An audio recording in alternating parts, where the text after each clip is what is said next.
What's up, everybody? Welcome to another episode of On the Mic with Michael Flix.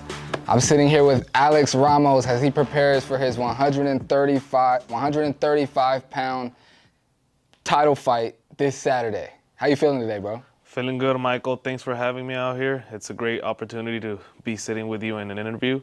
And I'm feeling amazing, bro. I'm feeling sharp. I'm in great shape. And the spirits are good. So Saturday night, I'm ready to put on a show. That's what's up, man. I'm happy to have you here, man. You're your first fighter I've had here. I've had basketball, really? football, baseball. Oh, nice. People from all over that world, whether it's agents or, GMs, players, coaches, but you're the first fighter I've had for sure. So Well, there you happy go. to talk to you about, being a fighter and your whole journey and everything, man. Yes, sir. We're breaking the barriers like we always do. That's Absolutely. fantastic. How long you been fighting? So I've been competing like a year and a half, but I've been training for about 6 years as a Okay. fighter. But yeah, only 1 year in competition. Okay, what got you into fighting? Um, Did you do it in high school or anything? Or? Yeah, bro. So in high school, it was always conflict, bro. You know how it is. People just hate on you for no reason. People have something to prove all the time. And especially when you're surrounded yourself by Mexicans. Like us Mexicans, we like to fight. It's in our blood. So just in school, it was always competitive. People from other schools, we would play soccer games, footballs, whatever it might be. A fight would always break out after a game, no matter what, win or lose. So I was always on 10 toes. I knew that I needed to learn how to defend myself, especially after getting in a couple scuffles myself. Thankfully, I was never really hurt, and I won all my street fights by luck, I'd say, because I didn't know how to fight. And yeah, I just got into a training gym, started training to defend myself. And honestly, I always felt like I was going to be a good fighter, I love the entertaining aspect of it too. I like the show business. So fighting has it all. I'm a competitor, a showman, and a businessman. So I like to combine all three, and I love the sport. So that's what got me into it. You said you knew you'd be a good fighter. How did you know you'd be a good fighter? What made you feel that way? I just know that if you're consistent at a specific thing in a long enough period of time, you have to get good. There's no other option than to get good. And I just always felt like a special individual since the day I was born. I felt like I was put on this earth for a reason. For fighting, obviously, that's my main platform where I'm going to get my name out there. But it's just bigger than fighting. And I said it a couple times in the face-to-face interview with Josh. So, yeah, I just know I'm going to be great because of my perseverance, of my hard work, and my God-gifted abilities. I'm pretty athletic, strong, like I told Josh. And, yeah, I just have this drive that I don't feel like a lot of people have. Mm-hmm. Were there any other sports before being a combat athlete? I've been an athlete my whole life, bro. So I started in soccer. Actually, karate was the first sport I ever did when I was like 5 years old. But honestly, I just did it for one day. So that was the first sport I ever did. Why just one day? I have no clue why my mom never took me again. So I went to karate for a day. My mom took my brother and I. And my brother was like, a little bit fucked up. He would mess around, not pay attention. So she didn't want to just take me and not my brother. So she just stopped taking both of us. And after that, I just played soccer for a bit. And then in a weird turn of events, my dad decided to buy a circus. He bought a circus in 2007. And I just became a circus acrobat for about a year. And that's where my real athletic and performing career started. I had to do athletic shit that is very difficult to do, like backflips, triple backflips, handstands, like using a unicycle, and performing in front of hundreds of people. So I know how it is to perform, and there's nothing new to me in and of itself. So I was just about to say, so having lots of eyes on you, you're comfortable in that. Yeah, I'm pretty comfortable in that environment. I actually feed off of it. I love feeling the energy of the people. It's like a drug, bro, And it's just fantastic. Like I said, we only live once. Actually, we live every day. We die once. So I just feel like in this life, we got to do everything we can do. We got to collect experiences because at the end of the day, you could get as much money as you want, as much girls, whatever. But experiences are the only thing that you take to the grave. So I like to fight, I like to perform, and just live life.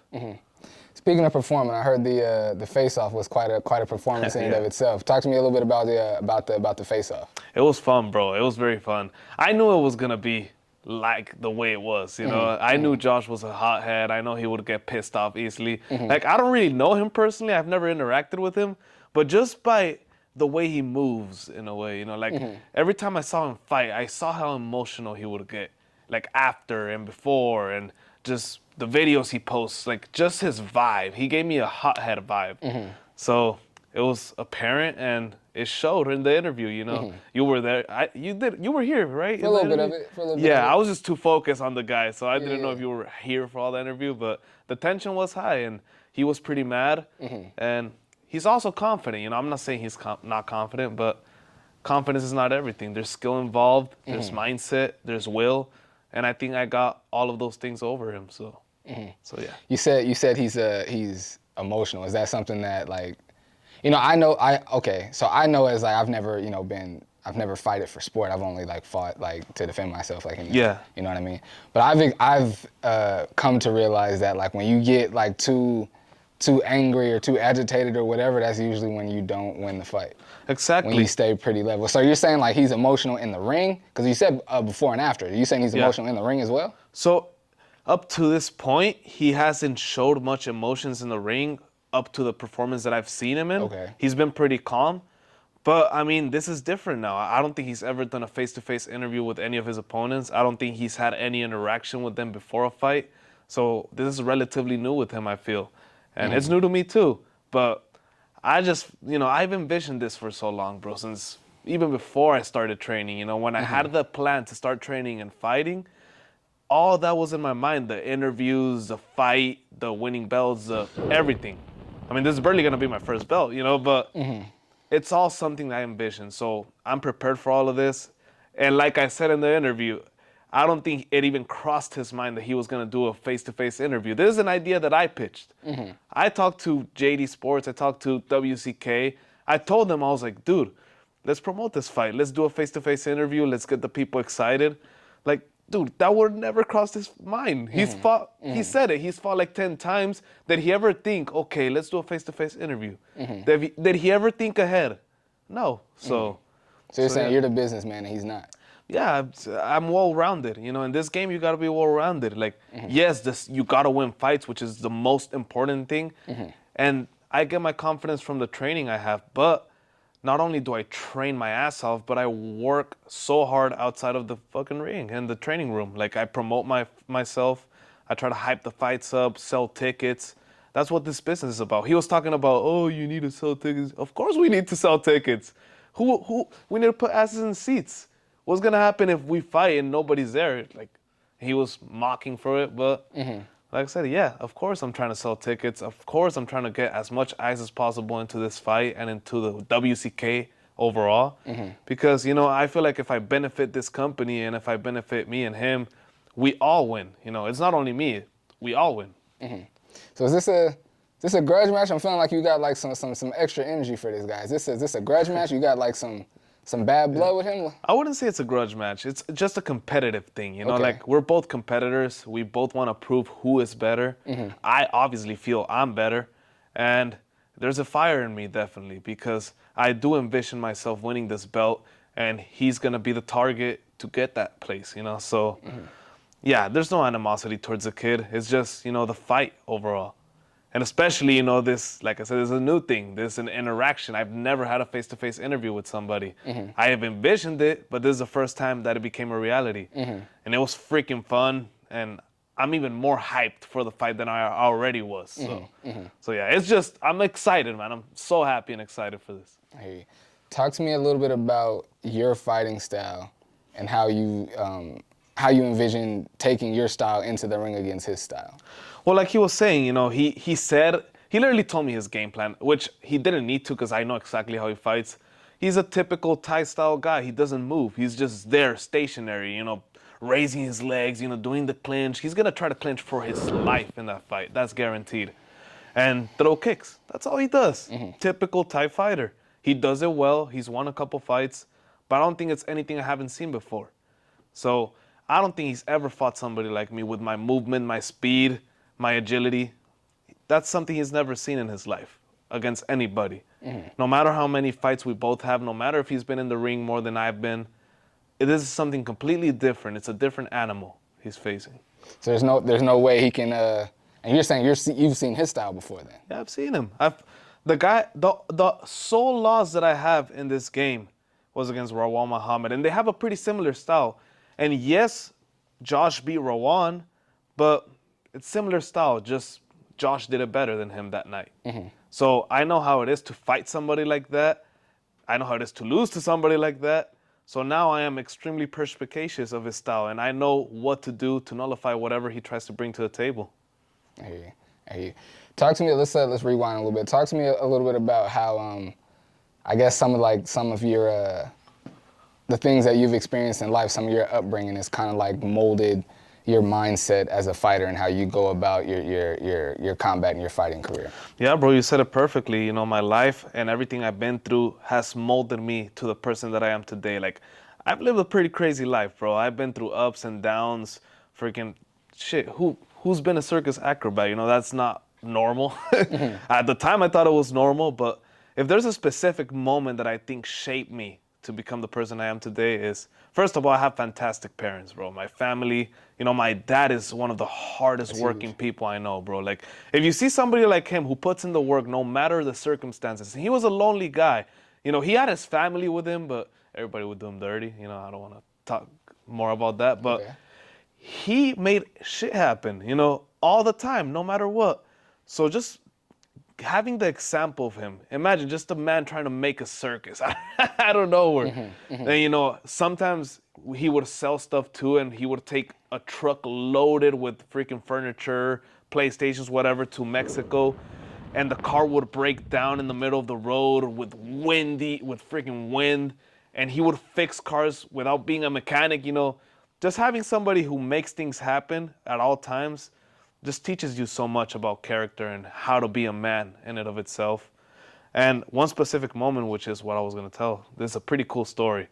So the first time I learned how to do a triple front flip, I was just literally just having fun in a trampoline, because that was the main thing I would do. I was a trampoline acrobat. So I was practicing the triple front flip, and I did it for the first time. And as soon as I landed it, I was just so excited. I just called my dad. I was like, "Hey, Dad, look, I just did the triple front flip." And he came, he's like, "Okay, let me see it." I went for it, bro, and I landed on my ass. I mean, I did do the triple front flip, but didn't land it. in order for it to be valid, you need to land it. Right. So I landed completely on my ass. He's like, "Do it again." I was like, "All right, I'll do it again." Landed on my ass again.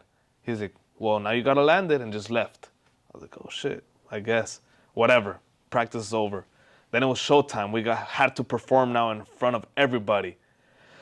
And in the middle of the show, bro, with everybody there watching live, it was about to be over. Like, I did my show, whatever, the act was over. And then before we were getting ready to get wrapped up, my dad was like, "Okay, and Alexander is gonna do the triple front flip." In front of the whole crowd, bro. I hadn't even landed this thing yet. Like, I attempted it and I fell on my ass, but I didn't land it. I was like, is he really gonna make me do the triple front flip in front of everybody? I was like, holy shit. All right, I guess I gotta do it. I mean, the pressure's there. I attempted it and landed on my ass in front of everybody, bro. I was like, fuck, what the fuck am I gonna do? And then he was like, "Oh, Alexander is joking." Because he has a microphone. Like, he's like almost like play-by-play commentary in between the circus show. He's like, "Oh, Alexander's joking with you guys. He's gonna try again." I was like, okay, focus. Like, being in that position requires a complete different level of focus that I had never experienced in my life. And I was only 9 years old. So I had to focus on landing, even though I'd never done it in my life. I landed it in the second attempt, bro. Nice. For the first time ever in history, in front of everybody in the crowd. And I was like, oh shit, I could actually do it. Damn, that's crazy. Everybody clapped. You know, it was a crucial moment in my life for sure, bro. And just taught me that whatever I want to do, I could do it. So, yeah, now I'm 23 years old with a whole life experience. And yeah, like I said, I'm ready to perform and put a beating on Josh Fishman. Nice.